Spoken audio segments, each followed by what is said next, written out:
অপেক্ষাকে আমি আজও ছাড়তে পারিনি। হ্যাঁ, অপেক্ষার কথাই বলছি।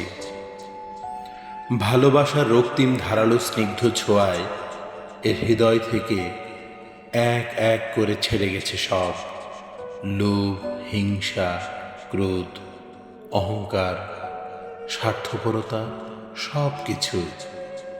কিন্তু অপেক্ষা অপেক্ষা আমাকে আজও ছেড়ে যেতে পারেনি। আমি ভালোবাসার জন্য সব কিছু ছেড়েছি, শুধু অপেক্ষা ছাড়া। অপেক্ষাকে আমি আজও হৃদয়ের গহীনতম অংশে অবরুদ্ধ করে বেঁচে আছি। অনেকেই বলে অপেক্ষা হচ্ছে শুদ্ধতম ভালোবাসার প্রকাশ।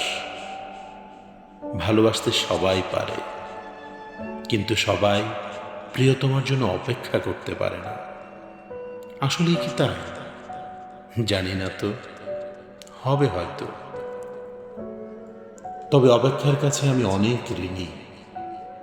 প্রিয়তমার জন্য অপেক্ষা আমাকে পাখির মতো সহজ হতে শিখিয়েছে, শিশুর মতো অনাবিল হতে শিখিয়েছে, আকাশের মতো বিশাল হতে শিখিয়েছে, ফুলের মতো স্নিগ্ধ সুন্দর হতে শিখিয়েছে।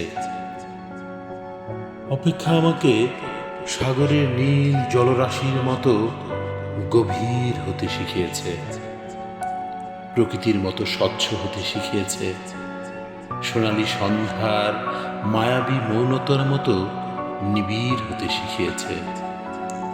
শেষ পর্যন্ত অপেক্ষা আমাকে কবিতার মায়াবী অনিন্দ ভুবনের কাছে নিয়ে গেছে। হৃদয়ের মধ্যে প্রতি মুহূর্তে অপেক্ষাকে পুষে রাখা কি কঠিন, অথচ আমি সেই কাজটি করে যাচ্ছি প্রতি মুহূর্তে কি নিদারুণ আনন্দের সাথে। আহ, অপেক্ষা, তুমি কত বেদনাঢ্য সুন্দর।